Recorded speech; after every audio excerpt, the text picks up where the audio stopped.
قرآن مجید نے یہ الفاظ کہے ہیں تتوفاہم الملائکۃ، ان کی وفات کرتے ہیں ملائکہ، یضربون وجوہہم، کچھ ایسے بدبخت ہوتے ہیں کہ ملک الموت جب روح قبض کرنے کے لیے آتے ہیں تو روح قبض کرنے کے ساتھ ساتھ ان کے چہروں پر کوڑے برساتے ہیں. ناراض تو نہیں ہو رہے؟ تو ملائکہ موت بہت سارے ہیں، یعنی ملائکہ موت کی ایک فوج ظفر موج ہے، اور ان کے سردار یا چیف یا بزرگار کا نام کیا ہے؟ حضرت اسرائیل. جو حضرت اسرائیل سے محبت رکھتا ہے وہ باواز بلند صلوات پڑھے.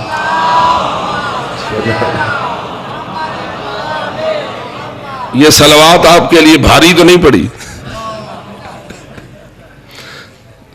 کس کے لیے آپ نے صلوات پڑھی؟ اسرائیل کے لیے، جو کہ ملائکہ موت کا سربراہ ہے. پروگرام جس کا موت تک پہنچنے کا ہے کہ میں نے یقیناً مرنا ہے، کل نفس ذائقۃ الموت، وہ گھبرائے نہیں اور باواز بلند صلوات پڑھے. صلی علی محمد وآل محمد. کچھ صلواتیں آپ کو ایسی پڑھنی پڑے گی کہ جو آپ کو پڑھنی پھر بھی دل سے چاہیے، اور اگر آپ صلوات کا سہارا لیں گے تو یقیناً ملک الموت بھی آپ کے لیے مبشر بن کے آئے گا.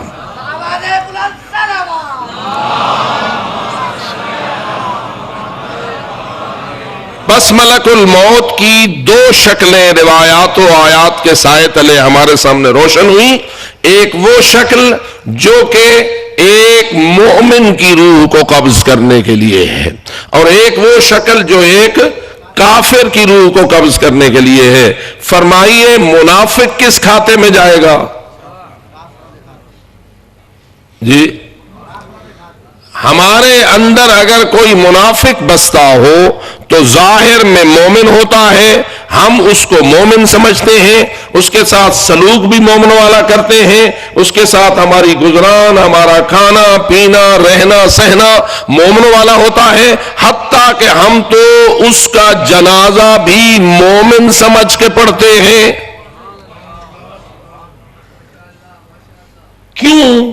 اس لیے کہ ہمیں اس کے اندر کا پتہ نہیں ہوتا، اس کے قلب کی اصلی کیفیت کا علم نہیں ہوتا. لیکن ملک الموت کو کیا علم ہوتا ہے یا نہیں؟ جی، کیا ملک الموت بھی ہماری طرح دل کے حالات سے ناآگاہ مخلوق ہے؟ قلب میں پائے جانے والے عقیدے سے ناواقف ہے، اس لیے کہ ہم نہیں جانتے تو وہ بھی نہیں جانتا. نہیں میرے دوست، انسان ہونا اور ہے، ملک ہونا اور ہے. ملکوتیت کسی اور چیز کا نام ہے، بشریت کسی اور چیز کا نام ہے. اللہ نے بشر کو علیم بما فی الصدور نہیں بنایا، دل کے حالات کو جاننے کی صلاحیت ان انسانوں کو عطا نہیں فرمائی. بس اپنے اوپر قیاس نہ کیجئے ملائکہ کو،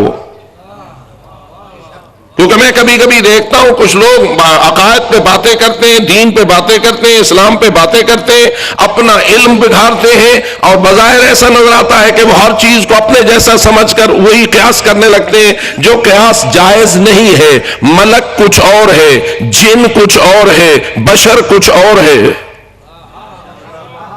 یعنی ان کی تخلیق میں بھی فرق ہے، ان کی فطرتوں میں بھی فرق ہے، ان کی سرشتوں میں بھی فرق ہے. پس انسان فرشتے کی طرح نہیں، فرشتہ انسان کی طرح نہیں، جن انسان کی طرح نہیں، اور انسان جنات کی طرح نہیں. کچھ باتوں میں اشتراک ہے، بہت ساری باتوں میں افتراق ہے. کیا دیکھا آپ نے؟ 3 مخلوقیں تھیں.